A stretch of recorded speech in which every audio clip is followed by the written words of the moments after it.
Azerbaijan holds substantial stocks of Soviet and Russian-made weapons that could potentially be transferred to Ukraine if Baku decides to lift its current arms export ban. The discussion gained momentum after recent reports indicated that Azerbaijan is considering such a move in response to Russia's actions, says United 24 media outlet.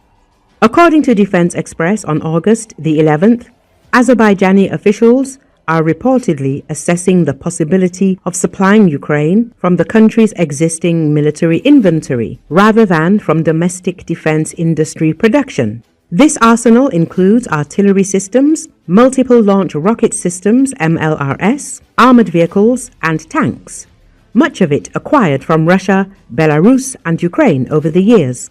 Self-propelled artillery currently in Azerbaijani service includes two S-1 Gvozdika and two S-3 Akatsia systems which could be transferred with relative ease. The country also operates more advanced 2S-19 MSTAS and 2S-7 Pion systems, though their transfer appears less likely. In towed artillery, Azerbaijan fields approximately 49 D-20 150mm howitzers, 42 Jatsint B guns, and over 200 D-30 122mm howitzers, all still widely used by Ukraine's defense forces. Recent acquisitions of 155mm Serbian Nora B-52 and Czech Dita self-propelled systems could make older artillery assets available for transfer. In the MLRS category, Azerbaijan has 72 BM-21 Grad systems, 18 Czech RM-70 variants, and 30 BM-30 Smersh systems. While Grads and RM-70s are more likely candidates for transfer, Smersh systems, though valuable, may remain in service unless replaced by newer Turkish equivalents already in Azerbaijani procurement plans, reports United 24 media.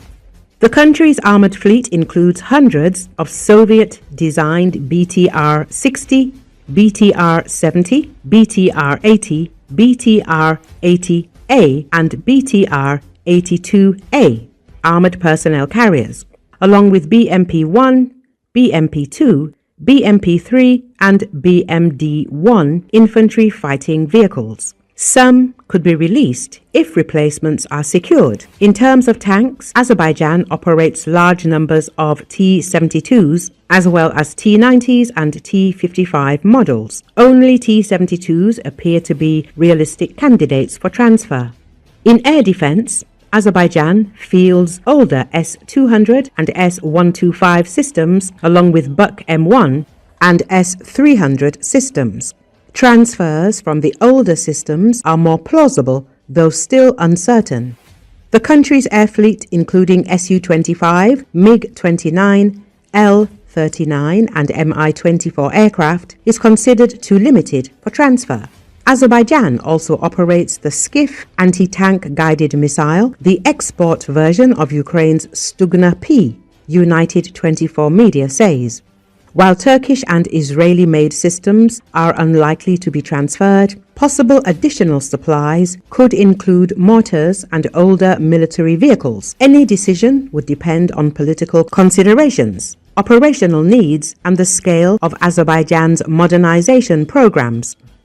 Earlier, President Ilham Aliyev signed a decree allocating $2 million from his reserve fund to provide Ukraine with electronic equipment as humanitarian aid, with Azerbaijan's Ministry of Energy overseeing procurement and delivery in line with bilateral agreements between the two countries.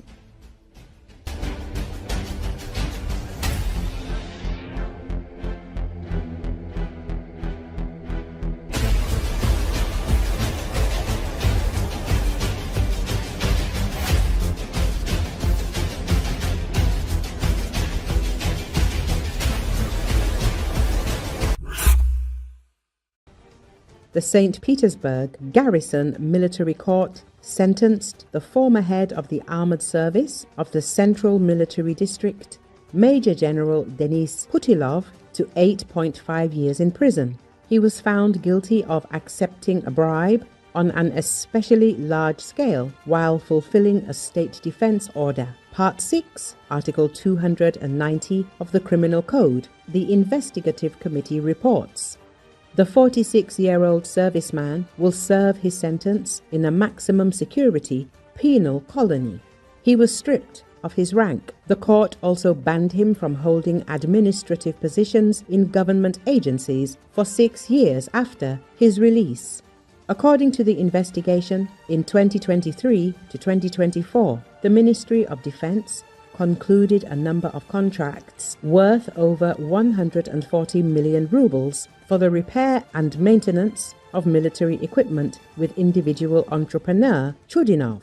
Putilov supervised their execution. However, it was established that the general received a bribe of 1 million rubles from the entrepreneur for general patronage. As a result, the terms of the contract were not fulfilled. Thus, Putilov caused significant damage to the state. The military man's defense decided to appeal the verdict in the First Western District Military Court. Putilov's arrest became known in September 2024, about 4 months after Russian President Vladimir Putin awarded him the rank of Major General. He became at least the 8th high-ranking officer to be purged after the resignation of Defense Minister Sergei Shoigu. Prior to that, 2 of the latter's former deputies were arrested. Army Generals Dmitry Bulgakov, damages of 1.3 billion rubles, and Pavel Popov, embezzlement at construction sites in Patriot Park, as well as the head of the Main Personnel Directorate of the Defense Ministry, Lieutenant General Yuri Kuznetsov, bribe of 80 million rubles. In addition to them, Deputy Commander of the Leningrad Military District for Logistics, Major General Valery Muminzanov, and Deputy Chief of the General Staff, Lieutenant General Vadim Shamarin, who were arrested on charges of accepting bribes. In April 2025, the latter was sentenced to 7 years in prison. Pavel Popov's accomplice, former deputy head of the main Directorate for Innovative Development of the Ministry of Defense, Major General Vladimir Shesterov, was also sentenced to 6 years in prison. In addition, the former commander of the 58th Army, Major General Ivan Popov, was sentenced to 5 years, accused of stealing rolled metal purchased for the construction of fortifications in the direction of Zaporizhia.